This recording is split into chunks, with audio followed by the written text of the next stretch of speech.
Ya, selamat pagi, assalamualaikum warahmatullahi wabarakatuh. Anak-anakku semua, lanjut lagi di materi PPKN kelas 11 pada pagi hari ini ya.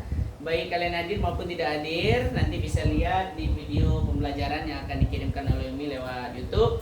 Nah, pada pagi hari ini Bapak menjelaskan kelanjutan. Tadi kita berbicara tentang trias politika di kelas 10, di kelas 11-nya kita berbicara tentang keadilan. Berbicara tentang keadilan, ya, Indonesia ini adalah, kita hidup di Indonesia yaitu negara Bhinneka Tunggal Ika. Berbicara walaupun berbeda-beda tetap satu, tetapi kita punya hak dan kewajiban. Apa itu? Salah satunya adalah makna hak. Nah, ini beda ya. Hak dan kewajiban. Ketika berbicara hak dan kewajiban, salah satunya adalah tidak bisa terpisahkan. Tetapi Pak, apakah ada persamaan? Tidak ada. Ya. Dia tidak bisa dipisahkan. Pak, boleh disamakan? Tidak boleh, karena antara hak dan kewajiban berbeda. Tetapi sesuatu yang melekat yang tidak bisa dipisahkan dalam diri kita. Ada kita menuntut hak, ada kewajiban yang kita laksanakan, ya kan? Nah, salah satunya aja di rumah, contoh, ya. Anak bapak punya nuntut hak. Hak adalah tidak mau lagi di sekolah sebelumnya, misalnya. Mau sekolah di PKBM, itu hak. Kewajiban apa yang bisa diberikan? Kewajiban adalah sekolah dengan benar, ya kan? Berikan kepada orang tua, saya janji Pak, Ma, saya bisa selesai dan bisa tamat di situ. Nah, buktinya ijazahnya nanti bisa dipakai juga. Ijazah kuliah pun sama, tak ada bedanya dengan mereka yang sekolah yang tempat lain, ya kan? Ijazahnya juga sama. Jadi kita tidak usah minder. Dimanapun kita sekolah, ya kadang-kadang ada orang itu yang ada pengen bebannya berat, ada juga yang pengen tekanannya agak sederhana gitu loh. Mungkin bisa jadi dia tidak mau ada banyak pikiran. Nah, sekolah 1 minggu, why not? Kenapa tidak? Ya kan? Urusan orang lain ada nggak untuk ikut campur urusanmu? Tidak boleh, itu kan hak kamu. Betul tak? Jadi anak-anakku semua di rumah, hak itu adalah kita yang kita tuntut kepada siapa yang akan pemberi hak, dan kewajiban adalah apa yang bisa kita berikan setelah hak itu dipenuhi. Nah, itu dia. Pak, 1, makna hak asasi manusia. Hak yang dimiliki oleh manusia dapat menghormati hak orang lain. Contoh, ya. Kita punya hak, ya, tapi kita juga menghormati hak orang lain. Contoh, kita juga tidak boleh menghilangkan nyawa orang lain karena dia ada hak untuk hidup.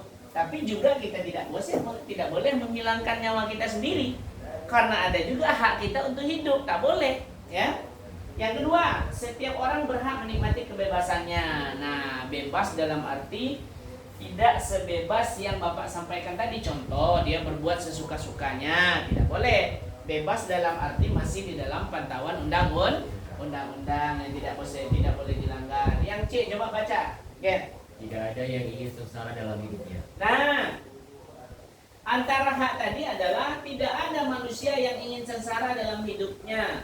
Nah, apakah ada manusia yang ingin sengsara? Kalau ada yang ingin sengsara, berarti dia tidak ada pola pikir untuk maju, pola pikir untuk berkembang, ya. Nah, makanya disebut hak tidak ingin sengsara. Sesuai dengan Undang-Undang Pasal 28 ayat 1 1945, hak manusia itu adalah 1, hak untuk hidup. Nah, tadi yang Bapak sudah sampaikan, hak untuk hidup. Yang kedua, hak untuk tidak disiksa. Kemudian hak untuk kemerdekaan pikiran dan hati nurani. Kemudian hak tidak diperbudak. Kemudian hak tidak dihakimi, hak untuk diakui secara pribadi di depan hukum. Tapi apakah hak yang Bapak sebutkan di atas sudah dipenuhi oleh negara terhadap kita? Mungkin sama kita yang tidak pelanggaran hukum ada hak. Tetapi bagi mereka yang melakukan pelanggaran hukum, hak ini tidak terpenuhi. Kenapa? Anda Bapak bilang tadi, di Indonesia itu hukumnya tumpul ke atas, tajam ke bawah. Artinya sama yang kaya takut, sama yang miskin makin ditindas. Ya, itu dia. Tapi dengan kita yang tidak, contoh Bapak selama hidup Bapak, apakah Pak Robin pernah melakukan pelanggaran hukum? Tidak pernah. Karena Bapak orang taat hukum. Karena Bapak taat aturan. Karena Bapak tidak pernah melanggar undang-undang. Kenapa? Saya hidup dalam sebuah negara. Pak, apakah selama Bapak hidup Bapak pernah melawan orang tua? Tidak pernah sama sekali. Walaupun Bapak menuntut hak kepada orang tua Bapak, tetapi Bapak berikan kewajiban. Satu, wajib memberikan prestasi. Kedua, wajib membahagiakan orang tua. Ketiga, wajib tidak membuat pikiran orang tua sakit atau pusing memikirkan kita. Itu dia. Nah Pak, pertanyaan Gen Pak, Bapak panggil Gen ya. Pertanyaan Gen Pak, apakah sekarang ini keputusan yang Gen ambil ini merupakan sesuatu yang menjadikan buah pikiran kepada orang tua? Tidak. Kecuali kamu tidak mau sekolah, itu beda. Ya kan? Sekarang kan ingin manuver dari tempat sebelumnya ke tempat yang ini. Apakah membuat pikiran orang tua? Buktinya orang tua tidak heboh kan? Udah, kalau mau sekolah sana silakan lanjutkan, tapi betul-betul sekolah kan gitu. Nah, itu kewajiban. Gen hadir setiap pembelajaran Bapak, setiap belajar yang lain pun harus hadir. Nah, itu kewajiban yang kita berikan. Kita tunjuk. Walaupun kita cuma sekolah 1 minggu, yang penting kita hadir terus. Jadi mama tidak ada pula mau merepet di rumah sama ayah, betul tak? Semua tugasnya diselesaikan, itu kewajiban. Karena hak kita itu hak untuk hidup, hak untuk makan di rumah, hak untuk minta pakaian yang layak, hak minta kendaraan, hak minta jajan, betul tak? Nah, kalau berbicara hak yang kita minta, itu adalah kewajiban pemberi hak, betul tak? Tetapi nanti ketika Gen sebagai orang tua, Gen memberikan hak anak, tetapi yang kamu berikan itu bukan hak, itu merupakan sebuah kewajiban. Nah, maka Bapak bilang tadi, antara hak dan kewajiban itu tidak dapat dipisahkan. Jadi ciri khusus hak manusia. Pertama, hakiki. Hakiki itu tidak dapat dirubah. Itu hak yang secara hakiki tidak dapat diubah-ubah, yaitu contoh yang ada setiap pada manusia sebagai makhluk Tuhan, hakiki tidak dapat dirubah. Yang kedua, universal, yaitu hak ini berlaku untuk semua orang di mana saja tanpa memandang status ras, harga diri, dan gender maupun perbedaannya. Nah, ini hak universal. Universal itu contoh perempuan. Perempuan mereka menuntut hak mereka disamakan dengan laki-laki. Sah-sah saja. Karena waktu itu ada transgender, penyerataan hak antara perempuan dan laki-laki. Buktinya di Batam banyak juga perempuan yang jadi kepala keluarga, suaminya tidak kerja, justru perempuannya yang bekerja, yang memenuhi kebutuhan keluarga. Itu yang disebut dengan universal tadi, ya. Kemudian C, permanen atau tidak dapat dicabut. Nah, kalau yang permanen tidak dapat dicabut ini hak tetap selama manusia itu hidup dan tidak dapat dihapuskan oleh siapapun. Nah, hak yang untuk hidup, ya kan, hak untuk mendapatkan kebebasan, hak untuk bekerja, hak bebas memilih pekerjaan. Nah, selagi kita bisa hidup, orang lain bisa nggak melepas hak kita? Tidak bisa, karena itu pembawaan selagi masih hidup. Kecuali sudah mati tinggal nama. Maka Bapak bilang tadi, ketika orang tuamu tidak terkenal, maka harumkanlah namanya lewat prestasimu, kan gitu. Pak, apakah semua manusia itu di dunia ini bisa dikatakan bintang? Bisa. Kamu bintang kan, Bapak bintang, tapi waktu bercahaya kita yang tidak bersamaan. Benar nggak? Contoh, kamu sukses lebih dulu, Bapak belum, atau Bapak sukses lebih dulu, kamu belum. Tapi bisa saja besok di antara kita berdua, walaupun Bapak lebih sukses lebih dulu, tapi kamu besok akan lebih kaya. Kenapa? Waktu bercahayanya yang tidak sama. Jadi tidak pernah minder. Jangan pernah minder dengan apa yang kita miliki, tapi bersyukurlah dengan apa yang sudah kita punya. Tuhan tidak akan memberikan apa yang kamu minta, tapi Tuhan akan memberikan apa yang kamu butuh. You understand? Okay, that's right.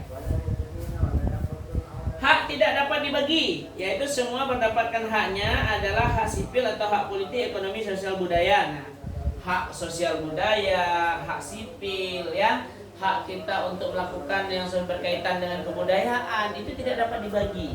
Karena memang, ya, anak-anakku di rumah, hak yang tidak dapat dibagi ini adalah hak yang harus kita jalani. Contoh, 17 Agustus, bisa nggak orang itu campur dengan hak kita? Nggak boleh. Tapi apa kewajiban kita? Kewajiban kita merayakannya. Betul tak? Kewajiban kita sebagai warga negara apa? Taat aturan, taat hukum. Habis itu taat bayar pajak.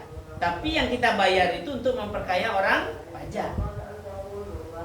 Kadang-kadang kita mau bayar pajak nggak ada KTP asli, yang punya motor pertama tidak bisa bayar pajak. Padahal kita sebagai warga negara niat baik untuk membayar semua kewajiban. Tapi si penerima tadi tidak mau. Kita dipersulitnya. Tujuannya apa coba? Coba latihan lihat, ada nggak orang yang bekerja di kantor pajak yang miskin? Tidak ada. kita tidak mencurigai dan kita tidak menuduh. Tapi dari manakah sumber uang itu? Padahal gajinya sama, benar? Nah, logika berpikirnya, kecuali dia kerja di kantor pajak, tapi dia pelaku usaha, ingat? Itu tidak bisa kita ikut campur. Contoh, Bapak adalah polisi, tapi Bapak punya usaha di mana-mana. Bisa nggak orang ikut campur menuduh saya dengan hal yang seperti ini? Tidak bisa. Karena saya kaya bukan karena dari gaji PNS atau polisinya, kaya karena saya pengusaha. Kayak gitu. Ya, lanjut. Makna kewajiban hak asasi manusia terdapat di dalam Undang-Undang Nomor 39 Tahun 99. Hak dan kewajiban mempunyai hubungan erat dan tidak dapat dipisahkan yang Bapak bilang tadi. Antara pemberi hak dan penerima hak itu saling berkaitan. Negara juga, Pak, negara sama kita ada nggak, Pak? Kewajiban negara sama kita ada, memberikan perlindungan hukum negara. Habis itu kita diakui pribadi kita di depan hukum. Kewajiban negara. Hak kita apa? Jangan dilanggar hukum. Apalagi hak kita? Hak kita adalah hak untuk hidup, minta kepada negara. Hak untuk keadilan, minta terhadap negara. Makanya Bapak bilang tadi, siapa yang jadi presiden dia harus mampu menegakkan 5 Pancasila. Salah satunya yang berat itu adalah adil. Kata adil ini sulit. Habis itu mengayomi sulit. Memikirkan masyarakat, lebih memikirkan investasi kepada negara lain ketimbang memikirkan masyarakat yang miskin. Tapi Indonesia juga itu salahnya. Udahlah tahu miskin, tidak pula mau bekerja. Biarlah saya ngamen katanya kan. Betul tak? Padahal dia masih layak untuk bekerja. Contoh kerja yang laundry, kerja di toko bangunan. Daripada ngamen mending itu. Tapi ada juga untungnya, daripada mencuri lebih baik ngamen. Nah, Indonesia kan ada untung semua, tidak ada rugi. Mana pernah Indonesia menyatakan kerugian? Karena semuanya untung. Betul tak? Udah kecelakaan dia untung nggak mati katanya kan? Hah? Gitu. Oke? Sampai di sini ada yang tanyakan masalah hak dan kewajiban? Tidak ada. Paham ya? Karena Bapak menjelaskannya secara detail, hubungannya, kaitannya ya. Ada contoh juga, anak-anak di rumah juga. Mudah-mudahan kalian bisa paham dengan penjelasan berikut ini. Bapak sudahi, wabillahi taufiq hidayah. Assalamualaikum warahmatullahi wabarakatuh.